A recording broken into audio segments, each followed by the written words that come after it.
কথা বলি। মানুষ তেল মাথায় তেল দেয়। একজন নারী হয়েও কেন একজন নারী নিয়ে এরকম টপিকে বলছি?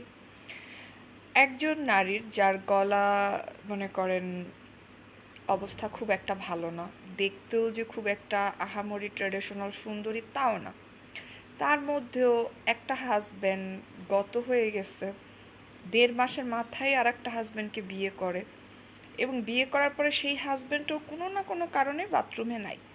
এই যে একটার পর একটা হাজব্যান্ড নাই হয়ে যায় তার কাছ থেকে, এর রিজনটাকে সবগুলোই কি হচ্ছে কাল্পনিক, না সেখানে তার কিছু হাত আছে?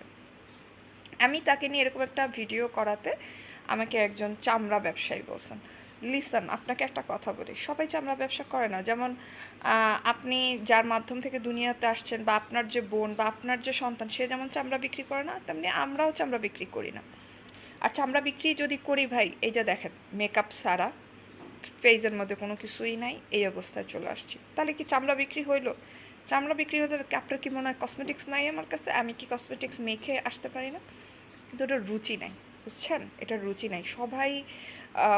সবাইকে ওই এক রেঞ্জের ভাববেন না। যেমন সব পুরুষও এক রেঞ্জের না, তেমনি সব নারীও এক রেঞ্জের না, এবং সব নারী চামড়াকে মানে চামড়া দ্বারা ইনকাম করে না।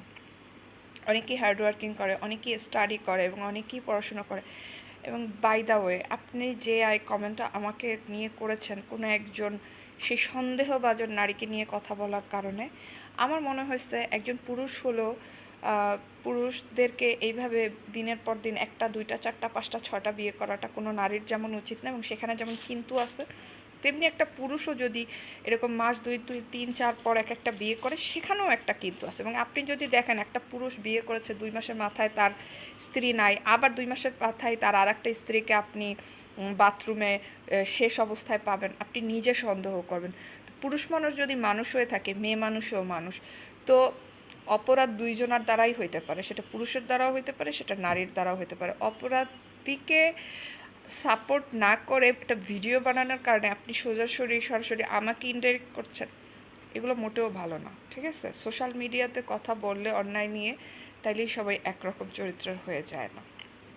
যেমন আপনার বোন, আপনার মা বা আপনার ফ্যামিলিতে যেরকম তারা যদি ভালো হয়, আমরাও তো কারো না কারো বোন মা, তো আপনারা কীভাবে এই ধরনের কথা বলেন একটা অন্যায় নিয়ে কথা বলার কারণে? যাই হোক, তো কথা যেটা বলছিলাম, তেল মাথায় তেল দেয়, নিশ্চয়ই ওনার মাথায় অনেক তেল আছে, যার জন্য উনি এগুলো করার সাহস পেয়েছে। কিন্তু তেলটা কোথায় পাচ্ছে এবং কেন এরকম করছে সেটা জানুন। অপরাধী তো অপরাধী।